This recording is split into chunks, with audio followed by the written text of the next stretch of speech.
understand the past, and this building is where the past is preserved. Now, for the first time, we will go behind the scenes of one of Britain's busiest museums, from its darkest stores to its newest galleries.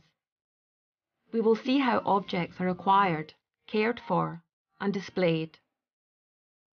And we will get a unique look at the museum's greatest treasures, accompanied by those who work with them and are inspired by them. The museum for me represents adventure, excitement, amazing, miraculous, fantastic stuff. Dozens of galleries, over 12 million objects. This is the inside story of the treasures of the museum that brings the world to Scotland, and Scotland to the world.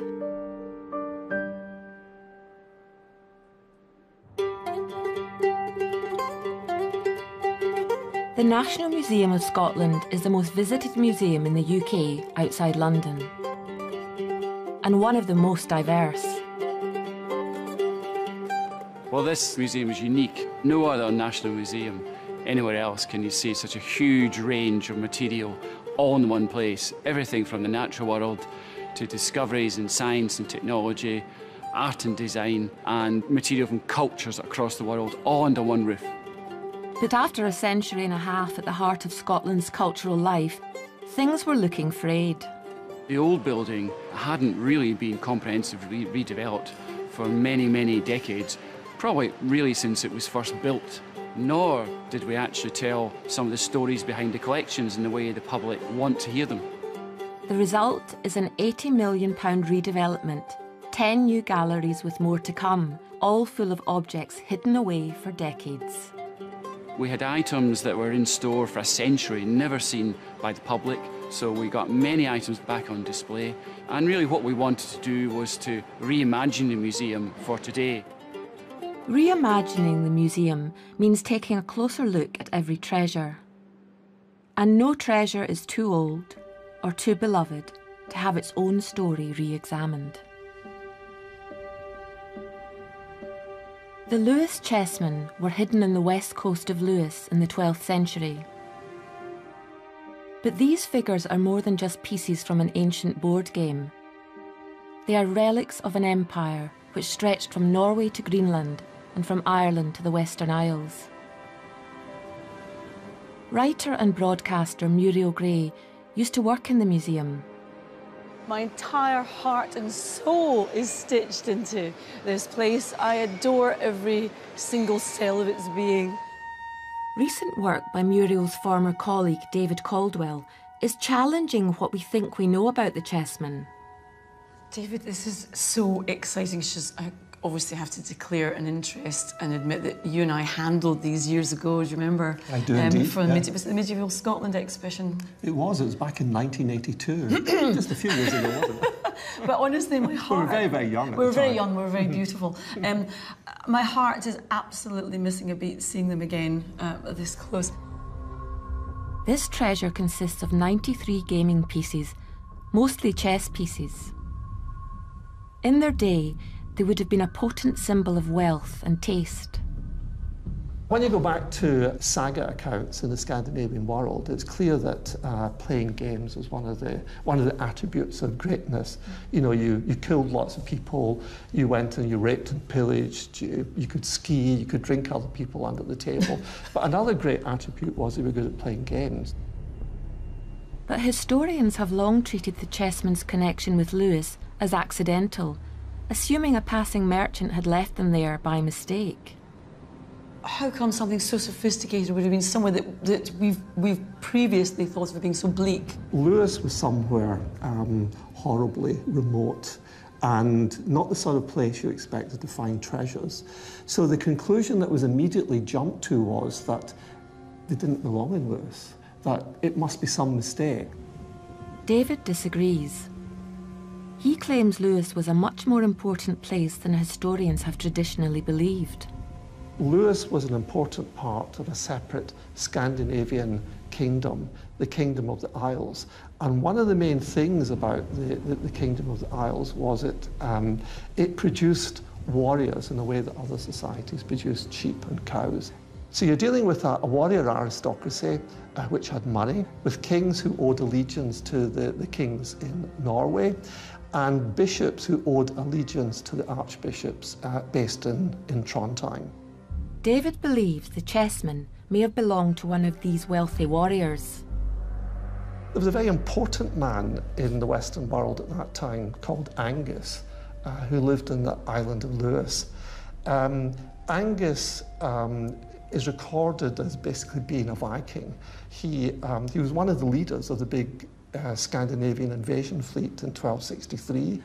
And there's a praise poem to him which describes how he inherited his ivory chess pieces from his father Donald. Oh. Now, when you've got evidence like that, why would you want to invent some sort of story about a merchant abandoning them by mistake and not going back to collect them? It's so exciting. It's so exciting because it makes us reevaluate that entire landscape of that particular sort of historical landscape and think again about our culture.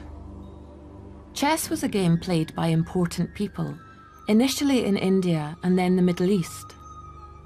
The changing design of the pieces mirrored the changing societies in which the game was played. And this is what makes the Lewis chessmen particularly interesting.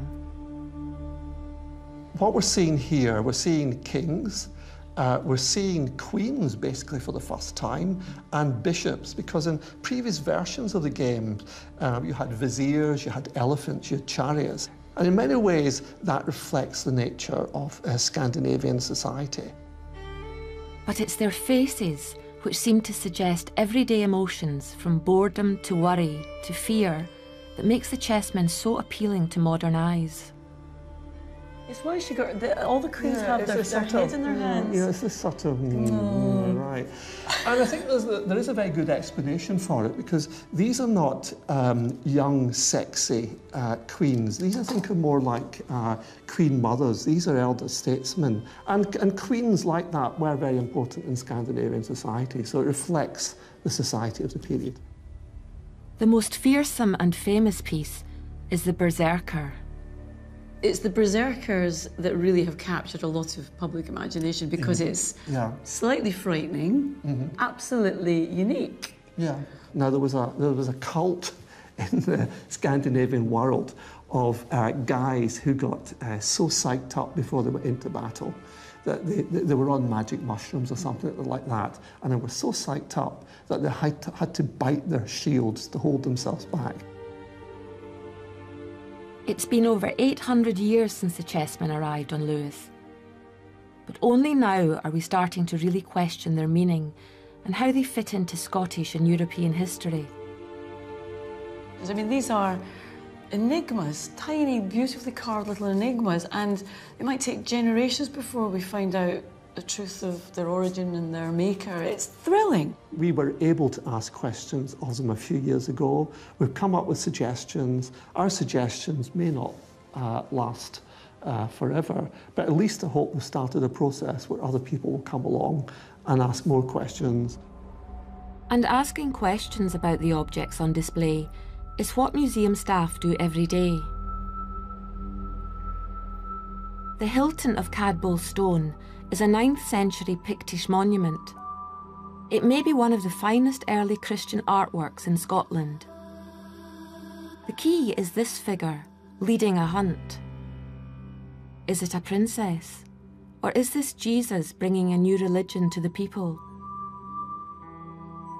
The accepted meaning of each ancient treasure can change from generation to generation, and the true meaning of some may never be known.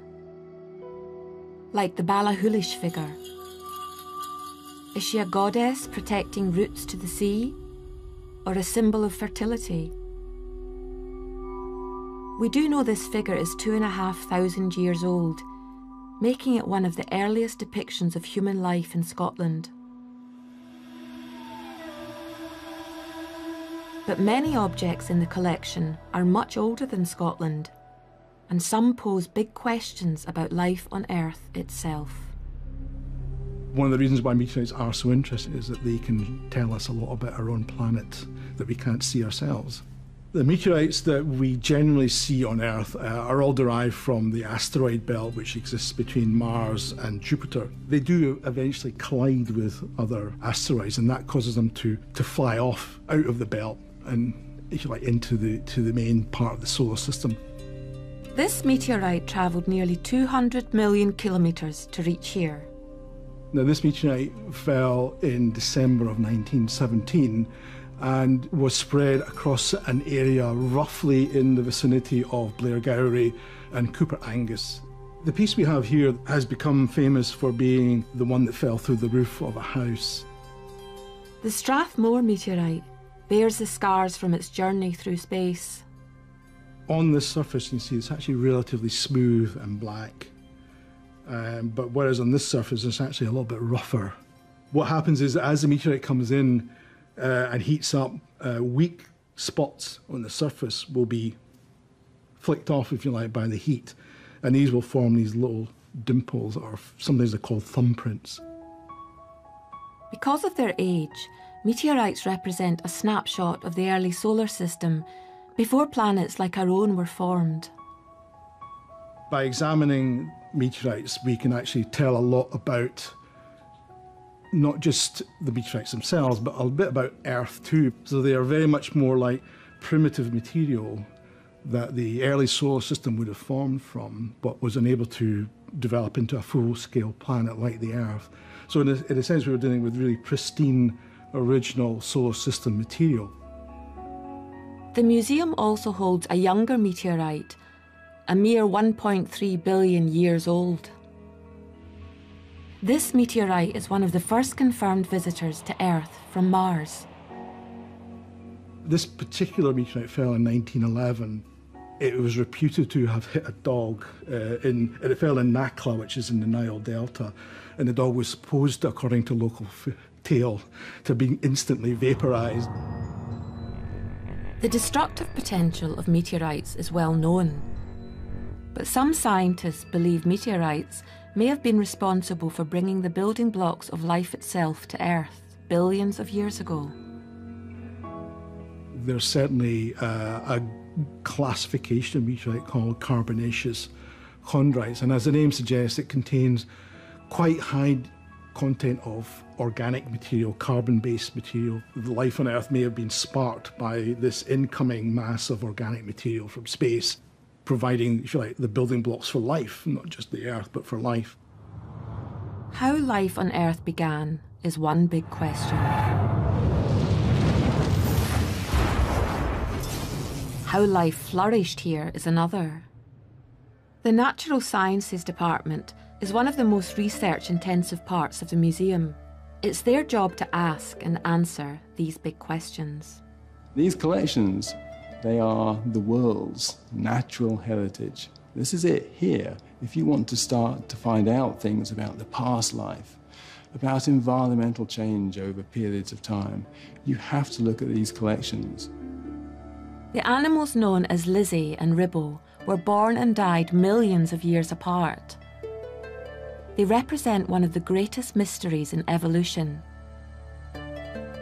360 million years ago, vertebrates, animals with backbones, did not exist on land. 15 million years later, they did. The question is, what happened between 360 million years ago and 345? And for a long time, paleontologists thought, well, somewhere in the world, there has to be something that's going to tell us a story. Stan Wood was a self-taught paleontologist who thought the rocks that formed Scotland might hold the secret. Stan had already found Lizzie at East Kirkton. In 2008, he headed out to Churnside in the Borders. Dan Wood had that special eye for fossils. He came across this site just south of Churnside. It's actually in the river. He went in there feeling around for the fossils and the rocks underneath, and he took stuff out, and then he started to find these bones. And he started to see limb bones. And he thought, these are these four-legged animals living at this time, in between that 360 to 345 million years ago. Here they were in the Borders. One of the fossils Stan found was Ribbo. It's called Ribbo because of these fantastic ribs, big stout ribs that are curved. So what that tells us is here is an animal with quite a robust thorax to protect good, well-developed lungs. And that is one of the prerequisites for living on land, being able to breathe oxygen from the air. And from what we can see, they only have 5 digits, 5 toes, 5 fingers. So here is the sort of basic body plan for all those animals with backbones that live on land today, that actually are out on the land surface. So it was that transitional type of fossil. Stan Wood died in 2012, but the work at Churnside continues, led by staff from the museum and including scientists from all over the world. So National Museum Scotland is just part of this bigger community, and it is vitally important, I think, for our understanding of the world around us.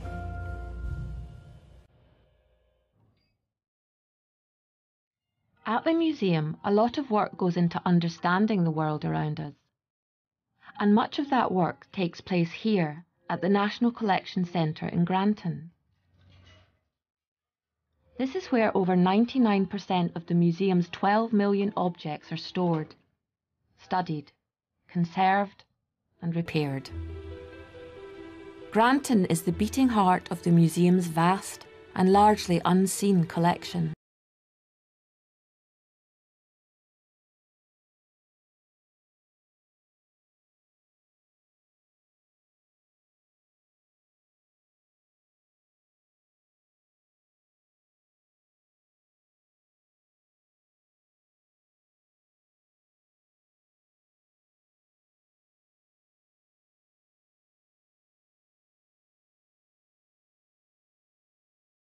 Like this woodlouse, it has been perfectly preserved in amber, which allows scientists to study it in intimate.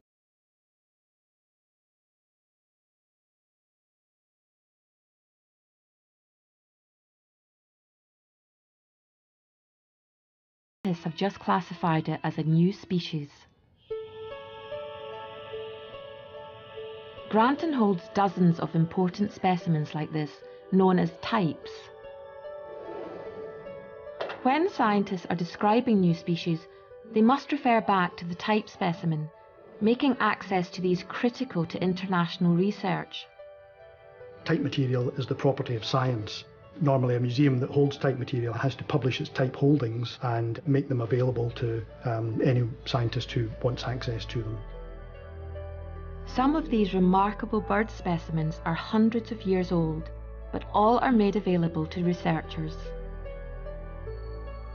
This one here is a capercaillie.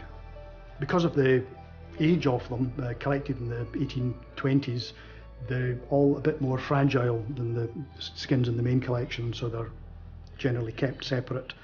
But if anyone specifically needed access to them, they would get access. They should last more or less indefinitely. I mean, we have material from the late 1700s, which is in perfect condition. Alongside the insects and birds are bigger mammals. Well, Moby is an adult male sperm whale, and we were very keen to collect his skeleton because we didn't have a complete sperm whale skeleton in the collection. In 1997, Moby became stranded in the Firth of Forth. When efforts to rescue him failed, museum staff were called in to salvage his remains. It was a huge task, and it took us about 6 days with 6 different people to actually cut away the flesh. And then we brought the bones back to this site. And then we have these large stainless steel tanks, which we use basically as, they're almost like large washing machines. We can put the bones in there. And in the past, we've used biological washing powder, but today we use other techniques. In death, Moby has become not just a popular object on display, but an important scientific resource. When a whale or a dolphin strands, first of all, lots of samples are taken for looking at things like the diet, by looking at what's in the stomach. And when we have the bones, we can also look at various diseases like arthritis or abscesses, which may be there. The museum holds 500,000 vertebrates at Granton, from the smallest of fish to dolphins, porpoises and whales. It's one of the biggest marine mammal collections in the world, so large that even today museum staff are still uncovering its secrets. My favourite cetacean specimen is actually quite an old one. It was a beluga whale skull, which I found in a box and didn't appear to have any information. And when I looked into it, I actually tracked it down to it being a very old beluga specimen, which had been swimming up and down the Firth of Forth back in 1815. And it was annoying all the salmon fishermen, and so they'd shot it. And this specimen had been thought to be completely lost, but in fact it was on our shelves all the time. So it was great to be able to rediscover that. And it's not just marine mammals under the microscope at Granton. Researchers are studying everything from great apes to roadkill. Well, we collect a lot of specimens, both from wild populations, natural casualties, and also from zoos. So it's a huge variety of species. So it'll be primates, it will be carnivores, it will be antelopes, deer, everything you can imagine. Just last week we had a black leopard arrived and not had a chance to have a look at it yet. We are collaborating with the University of Vienna to look at the structure and function of the larynx of the voice box in a wide range of mammals. And the leopard is the last one that we need to have a look at. So we will keep the rib cage and the head of the thing intact after we've skinned it, so it can be CT scanned and MRI scanned, so we can look at this anatomy in detail. This kind of research will not stay in Edinburgh or even the UK. It will travel the world, connecting the museum to academic and scientific hubs across the globe. People think of places like this as being a store, but this isn't a store. This is an environmental archive. It's a library of life. If we didn't have these collections to draw upon, we would just be a sort of hollow shell. We'd just be basically a visitor centre, and of course we're much more than that. It might not be a visitor centre, but it's still a beautiful place to visit. When this museum first opened, it was regarded as an architectural marvel. And I think when visitors come in today and they walk into this amazing light-filled space with the soaring glass and timber roof and the cast iron pillars, and there's no other museum quite like it. It's a place people come to meet friends. It's a place some people just sit quietly and, I think, marvel at the architecture. The Grand Gallery leads off to smaller galleries where the bulk of the collection is displayed. All of these thousands of objects have been analysed and examined in minute detail, but some still hold secrets. One of the most mysterious is this wooden statue of the Madonna and Child. Its creator is unknown. What it used to look like is also unknown. Ultraviolet scanning shows multiple attempts to repaint the statue, hiding its original colours. Conservators have removed the most recent paint. The statue is now a little less colourful, but perhaps truer to its original state. This historical detective work happens throughout the museum every day, because even beautiful objects are not always what they seem. We need to drop our modern relative value judgments between silver and gold.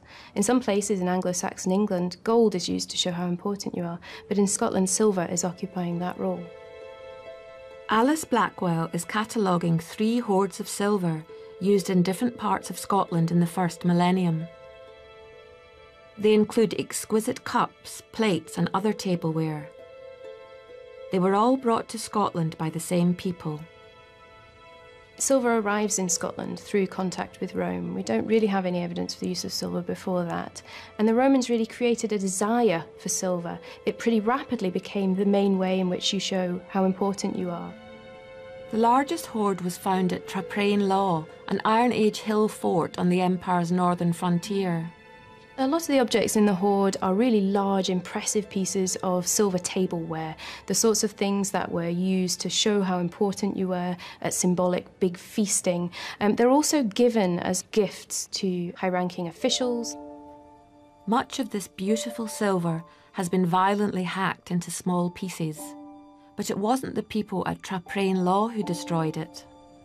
So in the past, the silver at Traprain-Law might have been seen as loot, perhaps, the barbarians to the north looting late Roman silver and cutting it up into pieces. These days, we tend to see it more as part of a strategic relationship between the barbarian north and the late Roman Empire.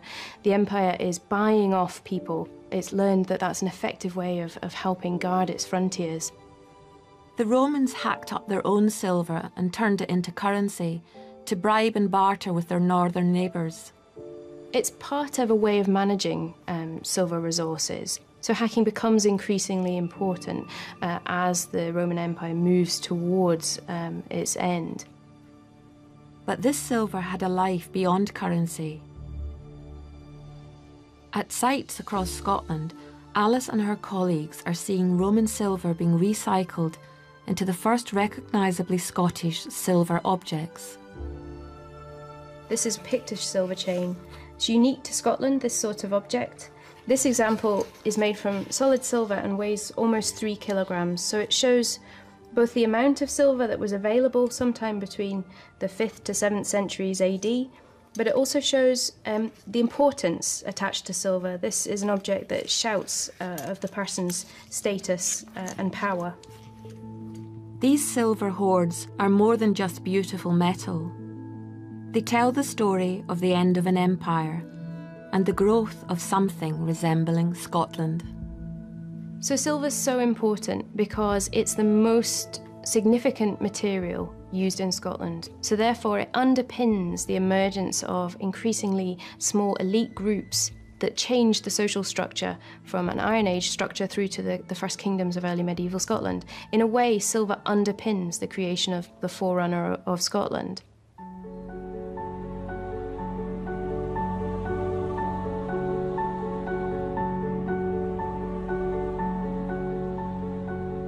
To understand Scotland, one has to understand the past, and this building is where the past is preserved.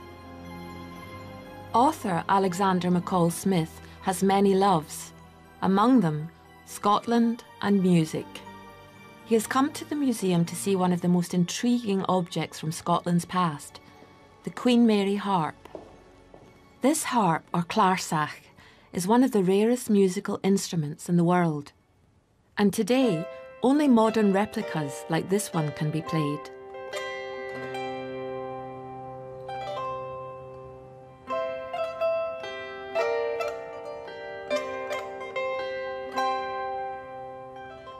Karen Loomis has spent years unlocking its secrets. A visitor looking at this for the first time might think, yes, very beautiful, but where are the strings? Because of the age of this instrument, it's no longer safe to put strings on it and bring them up to tension to play the instrument. The wood is so old that it would destroy it. Right. These historical clarsachs were strung with metal strings. So it was a very different sound from what people think of harps today. This had a very different sound. And because the strings are metal, this instrument has a lot of resonance, and it has a very long resonance. So once you pluck a string, it will continue to sound. It's a beautiful sound, but it goes on and on and on. Right. One could imagine the Harry Lime theme being played on this. Oh, yes. I love it. I love it. Yes, it's lovely. I hadn't thought of that. Harps like this would once have played a central role in Gaelic culture. It was the job of the harper to not only entertain in the great houses, but also to accompany praise poetry for the Lord. Yes. And that praise poetry often had the purpose of establishing the genealogy of the Lord and his status in the society. But there is a peculiar mystery surrounding this particular harp. An old story tells how it was given by Mary, Queen of Scots, as a gift to a loyal follower. Actual evidence for this is scant. But by using modern CT scanning technology, Karen has found a tantalising royal connection. One of the things that showed was where all the nails were in the wood. And I pointed out this little circle of nails here that you can definitely see there was something there. That circle is just the right size to hold a gold half-rial coin from the reign of Mary, Queen of Scots. In 1745, the harp was owned by a prominent Jacobite family, supporters of the Stuart dynasty. During the Jacobite Rising, it fell into the hands of unknown soldiers. It seems the coin portrait of the Queen did not survive the Rising. If you look at the harp, you can see where there was something here. You can see the little nicks, and you can imagine a soldier taking out his dirk and prying off a gold coin. And great historical events leave their trace. That's the wonderful thing about these old objects, is that they provide all sorts of opportunities for detective work. We cannot say whether this harp once belonged to Mary, Queen of Scots, but it does recall a turbulent time in British history when dynasties fell and Scotland's ancient Gaelic culture began its retreat. In one sense, there it is, it's a harp, you understand what it does, it looks like a harp, but look more closely at it, as I've been privileged to do this evening, and you see so much more. You see a whole lot of Scottish history represented in that object.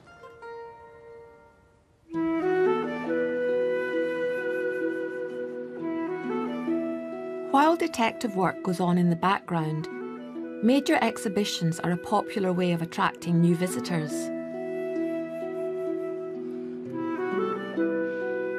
These can involve hundreds of the museum's own objects, many of which have been in storage for years, as well as many borrowed from other collections around the world. Coming up next is a new show on an old story. Such exhibitions as Bonnie Prince Charlie and the Jacobites are planned up to about 2 to 3 years in advance. The exhibition will have something in the region of 250 plus objects, so it's a big exhibition. In fact, it'll be the first major exhibition on the Jacobites for over 70 years. Some objects will need to be repaired before they go on display, including this fragile frock coat, which may once have been worn by Bonnie Prince Charlie himself. I'm just kind of colour matching some of the colours in the tartan. So what I'll do is dye up some wool fabric to colour match, pop it behind like I'm doing here, it'll be a bit neater. And then I will also do the same with thread, and that should help make the damage look a lot better, but also support it so that it doesn't become damaged further. This is a painstaking process. It involves delicate handiwork as well as the latest technology. So what I'm doing is removing the silver tarnish on this spoon by applying this pen, which converts the silver tarnish back to silver. So it's the closest we get to alchemy here. So I've been working on this exhibition for the past month, so we can work out what we need to do to them for them to look their best for the exhibition, but also to be sure that they're going to be safe on display. This spoon is just a small part of the Prince's travelling canteen, his al fresco picnic set, which included everything a monarch in exile would need for luncheon on the battlefield. Forks, knives, a quaich, and a nutmeg grater.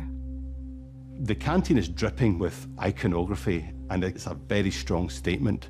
The cartouche, the little badge in the middle of the canteen, has the Prince of Wales feathers. Also, round the lid is chased the Order of the Thistle. We can date that to 1740, 1741. So clearly made in Scotland, found its way out to Rome. This canteen was abandoned by Charles after his defeat at Culloden in 1746.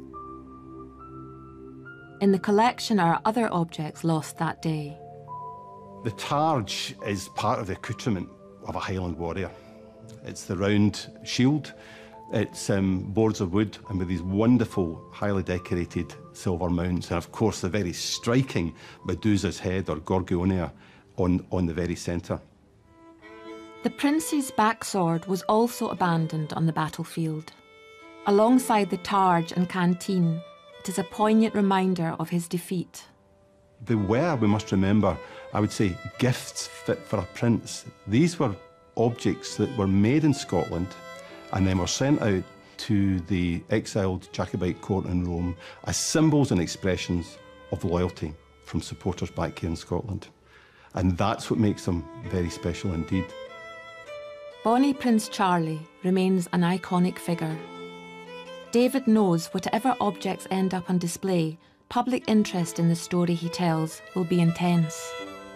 You're straying on the stuff that of people's souls in a way, you know, and it's still held very, very dear today. No, not just in Scotland. I mean, this is a story that resonates around the Scottish diaspora as well in North America, Australia, New Zealand.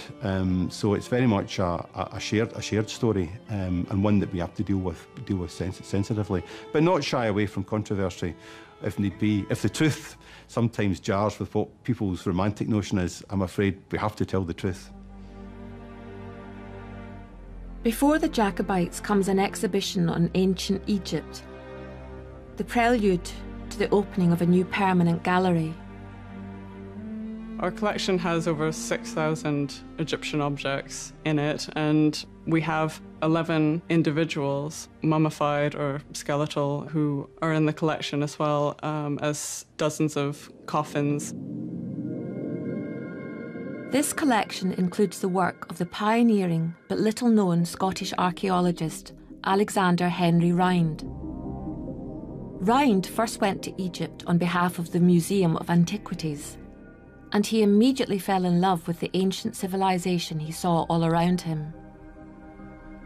Alexander Henry Rhind was the first experienced archaeologist to work in Egypt at a time when work going on in Egypt was little more than looting. He was actually accurately recording and planning the objects and where he was finding them. In 1857, Rhind headed to the ancient city of Thebes. He was hoping that he could find an intact tomb group. There was already lots of funerary objects in museums around Europe, but the understanding of how those objects were used in the tomb, where they were found, how they related to each other, how they changed over time, it wasn't really understood. Rhind made one of the most significant finds in early Egyptology. An intact tomb used and reused by different families over hundreds of years. The tomb is enormous. It's over 100 feet cut into the rock face with multiple chambers, and different rooms were used for different members of the family. The tomb was last used around 10 BC. Among the objects recovered was this beautiful papyrus. This is a funerary papyrus that was created for a woman named Tanawat. It describes how Tanawat died just very shortly after her husband, and how important it was that she'd been able to give the family a son and a daughter. It's a really intensely personal document, which is quite different to some of the earlier, more standardized funerary papyri. Next to Tanawat was a younger woman. A scan of her mummified remains has revealed details about her life and death. She was around 25 to 30 years old. She was about 1.5 meters in height. And one of the most exciting things that we discovered was that she has a papyrus scroll on her side. And hopefully in the near future, progress in scanning developments will allow us to actually read that scroll and find out exactly who she was. Rhind died when he was just 29 years old. He would never be as famous as later Egyptologists like Howard Carter, who discovered the tomb of Tutankhamun. But one of Rhind's greatest discoveries does rival Carter's. This is the decorative box of King Amenhotep II, once used to store perfumes, cosmetics, or other valuable objects. It's made of all these incredible precious materials: ivory, ebony, cedar wood with gilding, all these different products that come from different parts of the Egyptian empire. It's also decorated with the god Bes, protective household deity, who has this sort of grotesque appearance to be able to frighten off any potential evil forces. In terms of the craftsmanship, it's comparable really to the boxes from the tomb of Tutankhamun. All the treasures in the museum are valuable, but there are many ways to measure this. Some are valuable because of connections to great historical figures, like this bowl known as a mazer. The lion at the centre almost certainly represents Robert the Bruce, who may even have drunk from it himself. Also unique is this sparkling travelling service, a wedding gift from Napoleon to his favourite sister Pauline. Over 100 intricately crafted items, from a toothbrush to a teapot, allowed Pauline to travel Europe in complete comfort. Pauline gave this service to her friend the Duke of Hamilton, Scotland's premier peer and owner of a vast artistic collection, which also included this, a sardonyx bowl carved in Constantinople in the 10th century, which the Duke had joined to a solid gold chalice holder, originally commissioned by Philip II of Spain. This fabulous chalice was used in the baptism of the Duke's children, but it was sold by the family in the late 19th century as their debts mounted. One of the most valuable treasures in the collection is not made of silver or gold. It's made of paper, and it consists entirely of pictures of dead birds. There is a rarity value. There's actually only 13 sets that are in private hands, so they don't come up for sale very often. These are some plates from a remarkable book, Birds of America. Consisting of 435 individual images, it remains one of the most stunning records of the natural world ever created, and one of the most valuable. A full set sold for £7.3 million in 2010. The creator was French Haitian nature enthusiast and amateur artist John James Audubon. His idea was to have a painting of every bird in North America. He went into the woods, and basically he was going with his portfolio to hold the drawings, all his art equipment, his guns and whatever else he needed. By trekking across the frontier, Audubon hoped to capture birds as they lived in the wild. What he was saying is he had to observe in nature and then try to represent that. So it was very much, rather than just a profile of a bird, it was very much how it was interacting with other birds, or feeding, or being attacked, trying to capture what he saw in nature. In order to achieve this, Audubon skewered his birds into position on a mounting board, and then brought out some very large pieces of paper. What Audubon wanted to do was capture the birds life size, and he realised that for the larger birds of prey, in particular the eagles and such like, he needed the largest paper that was available, what became known as double elephant folio, just under 1 metre by 3/4 of a metre wide. The overwhelming size of the images was only one of the many criticisms Audubon faced. The people who would buy something on that expense wouldn't want something as large as that, because it almost was a piece of furniture rather than an addition to their library. There was also a lot of criticism about his images. The poses that he put some of the birds into were said to be unnatural. Despite the criticism, the book was an artistic triumph. But its value lies not just in its beauty. It is a scientific record of a world which is no longer with us. He was scientifically important because he discovered 25 new species and 12 subspecies in that time. One of the plates that we have is the Carolina parakeet. He was the first bird illustrator to to see that, but by 1914 it had completely gone. Audubon had strong links to the University of Edinburgh, whose natural history collection was absorbed by the museum. Connections like these help explain why the collections today are so diverse. It really was established as a museum of the whole world. But part of the founding collections came from the University of Edinburgh. That brought us specimens from many, many countries across the world. But even right at the very beginning, we were collecting the latest scientific and technological innovations. We were collecting material from 7 continents.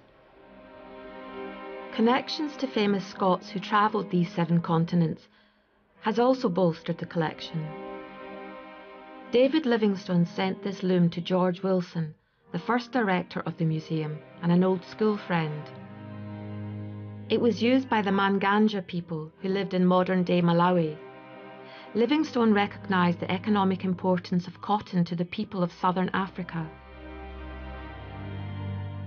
James Young Simpson, the pioneer of anaesthesia, donated this immense relief to the Society of Antiquaries, a forerunner of the museum, in 1865. It shows King Ashurnashirpal II, ruler of Assyria around 900 BC. This relief would once have greeted visitors to his palace at Nimrud, modern-day Iraq. Much of the city now lies in ruins, destroyed by the group known as Islamic State in 2015.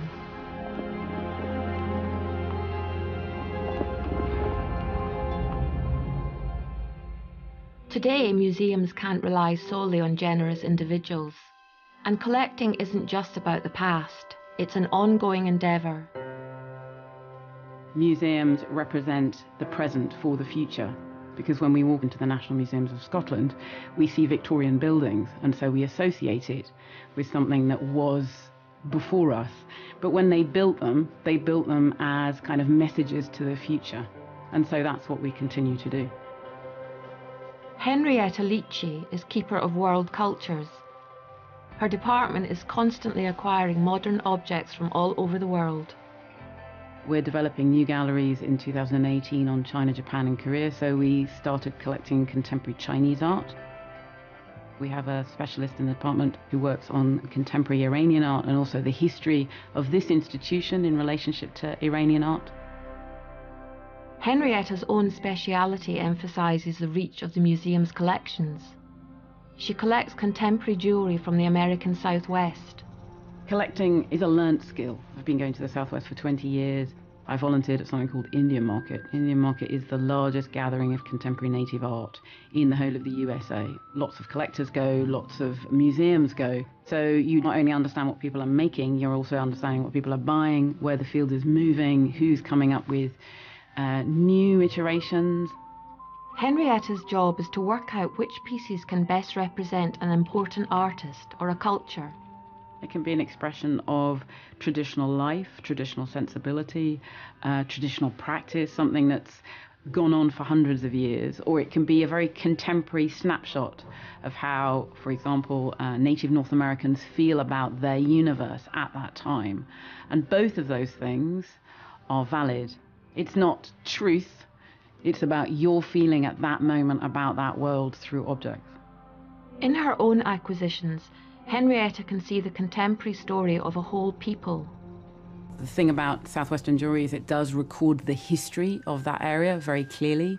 But then what happens in the 1960s and the 1970s is this combination of countercultural movements in the US and the American Indian movement. You can look at Jimi Hendrix or Cher, and they're all festooned with jewellery.